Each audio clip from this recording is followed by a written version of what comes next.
गंगा की धारा अविरल है, गंगा की धारा पावन है और मां गंगा का जिसे आशीर्वाद हासिल हो वो तो बड़ा ही भाग्यवान होता है।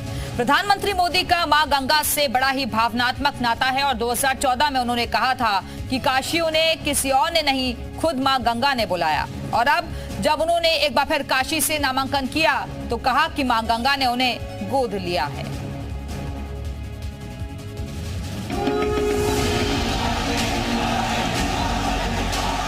न मुझे किसी ने भेजा है, न मैं यहाँ आया हूँ, मुझे तो माँ गंगा ने बुलाया है।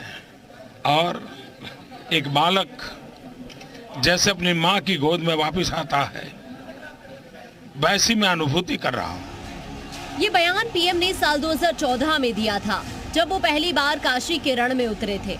उन्होंने काशी और माँ गंगा से कुछ यूं अपना नाता बताया था। गंगा पुत्र पर मां गंगा का आशीष बरसा और पहली बार मोदी प्रधानमंत्री बने। अब एक बार फिर जब पीएम मोदी वाराणसी नामांकन के लिए पहुंचे तो उन्होंने फिर मां गंगा से अपने भावनात्मक नाते का जिक्र किया। उन्होंने कहा, मैं अभिभूत और भाव विभोर हूँ, आज मां गंगा ने मुझे गोद ले लिया। लेकिन आज 10 साल के बाद मैं पूरे भावुकता से कह सकता हूँ, आज मुझे लगता है कि मां गंगा ने मुझे गोद लिया है।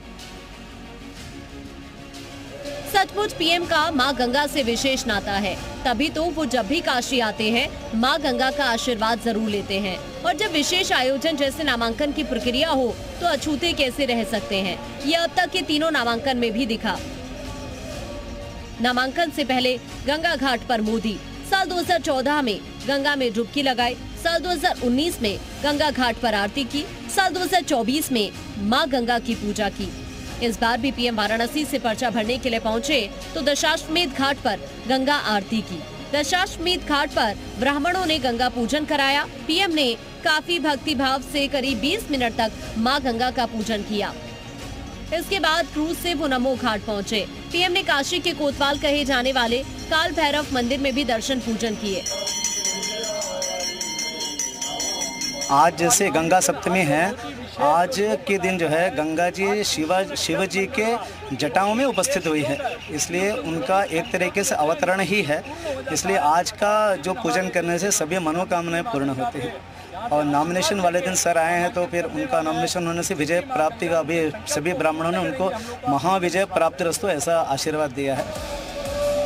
और उसके बाद पीएम मोदी ने तीसरी बार वाराणसी से नामांकन दाखिल कर दिया। जिस तिथि को पीएम ने नामांकन के लिए चुना उसका तो मां गंगा से सीधा नाता है। दरअसल पीएम ने पुण्य नक्षत्र और गंगा सप्तमी पर नामांकन किया।